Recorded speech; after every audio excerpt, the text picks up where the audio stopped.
Здравствуйте, с вами Николай Борисов и рубрика «На страже». Что произошло в Якутии за неделю и к чему это привело? Начинаем. Следственный комитет сообщил о сразу двух трагических случаях в Намском районе. В первом злоумышленник убил жену, напал на сына и поджег дом. 20 августа текущего года мужчина, находясь в своем доме, расположенном в селе Эргелев Намского района, на почве внезапно возникших неприязненных отношений нанес своей жене колото-резанные ранения по различным частям тела. На крики женщины выбежал ее сын 2003 года рождения, которому мужчина также нанес удары ножом. Несовершеннолетний смог убежать из дома. Он госпитализирован в медицинское учреждение. Его мать 1957 года рождения скончалась от полученных телесных повреждений на месте происшествия. После совершенных деяний злоумышленник поджег свой дом. Злоумышленник был доставлен в медицинское учреждение с признаками отравления угарным газом. В понедельник, 23 августа, он скончался. Во втором случае было обнаружено тело мужчины на сенокосном угодье. Возбуждено уголовное дело по признакам преступления, предусмотренного частью 1 статьи 105 Уголовного кодекса Российской Федерации по факту обнаружения тела мужчины на сенокосном угодье в 30 километрах от села Едейцы Намского района. Подозреваемым в совершении преступления задержан. Им оказался 23-летний житель Намского района. В настоящее время проводятся следственные и иные процессуальные действия, направленные на установление обстоятельств произошедшего.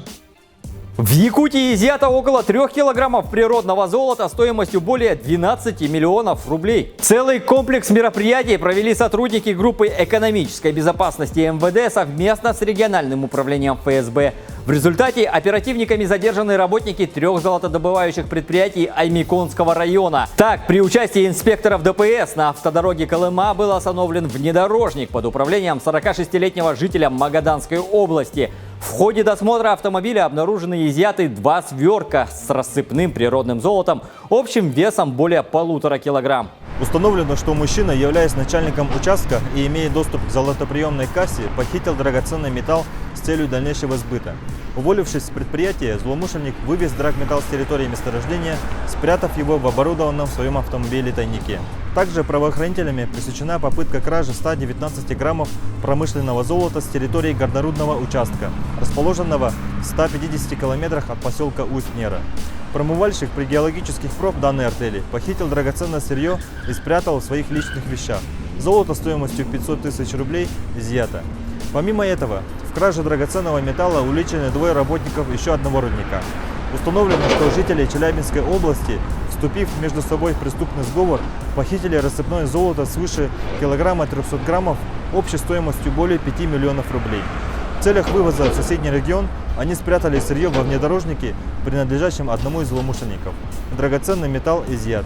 В отношении всех фигурантов избрана мера пересечения в виде подписки о невыезде при надлежащем поведении. Изъятое золото будет обращено в доход государства. Якутия готовится к 1 сентября. Как сообщили в оперативном штабе, торжественные мероприятия, посвященные Дню знаний, проведут в зависимости от санитарно-эпидемиологического состояния на территории населенного пункта.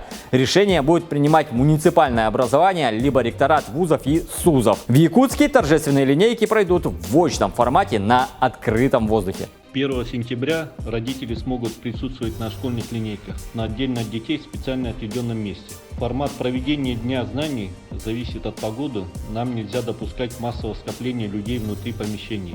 В случае выявления инфекционных заболеваний детей во время учебного процесса на карантин будут уходить отдельными классами.